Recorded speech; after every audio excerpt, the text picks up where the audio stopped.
So with the money couple, right? What's your vision for it?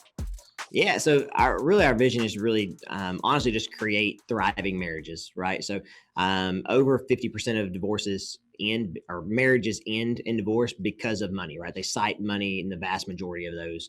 And so if we can get to the heart of that and catch people say, hey, listen, you don't always have to fight about money, right? And as you can get on the same page about that, and then we lead into some other marriage related topics, right? So the five love languages and really being on the same team and everything else. So our goal long term is really to be a full marriage and family resource overall.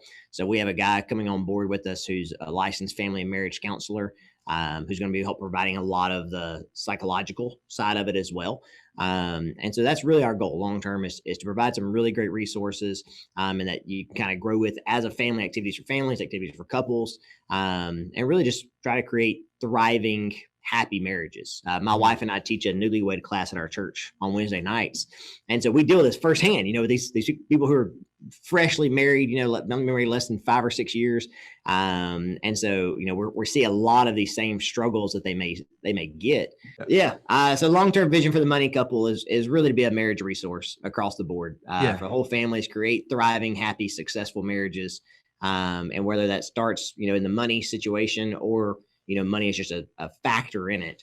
That's really our goal is to provide really good resources for couples. We want happy couples. So yeah, It's fascinating as an entrepreneur, right? So many of the marriage things that I've been through, right, become fundamental principles in my business. So like Boundaries in yeah, Marriage is like definitely a book, right, that I read that made like I'm constantly with boundaries in the business in hmm different ways, right?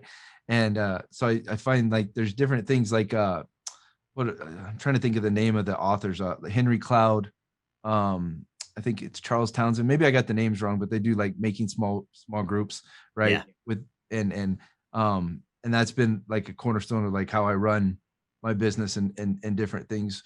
What are some other things like for me? The Four Agreements, right, is a great book. It's a little alternative, but at the same time, it's a great book for me. Is like fundamental principles. What are some different things for you? Like when you think about guiding principles. I mean, I hope the Bible, obviously is one of them for you, right? You lead groups in church, but what are some of the foundation for you? Yeah, a lot of it goes back to the Bible, right? So I preach everybody needs to read the book of Ecclesiastes, the book of James, the book of Proverbs in the Bible because they're really just easy and foundational. And then there's other books that I recommend to everybody, like the Richest Man in Babylon. Right, it's a great book. It's pretty easy to read, but there's so many great key points in there that yes, it's talking about financial, but really it's life, right, altering. And then Rich Dad Poor Dad is one of those as well that kind of opens up the entrepreneurial side of things of the opportunities that exist. But talking about boundaries in marriage, that's a big one for us that we've carried forward into our business. And so, like the vast majority of people that work in our office are all females, right? And so, like even this morning, I had a meeting across town that our accountant needed to go to as well. She's a female, and it just makes sense that her and I would ride in the same car and go over there, right? But because we've set these boundaries in our marriage, I don't ever want my wife to think, hey, like, hey, just cruising around town, this other woman, right? And so, we've made it a purpose of we always have, at least two people of the opposite sex, with us at all times, or not all times, right? But if we're alone in a car, and really, we've taken a lot of stuff from those. A lot of parenting books, of saying, hey, this is how we can interact with kids. Even go back to the five love languages. If I know what's driving and motivating that employee is really, really key.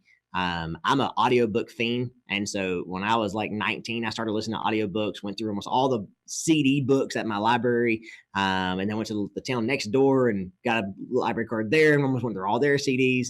And so I've listened to probably an audiobook a week for, I don't know, 15, 16, 17 years.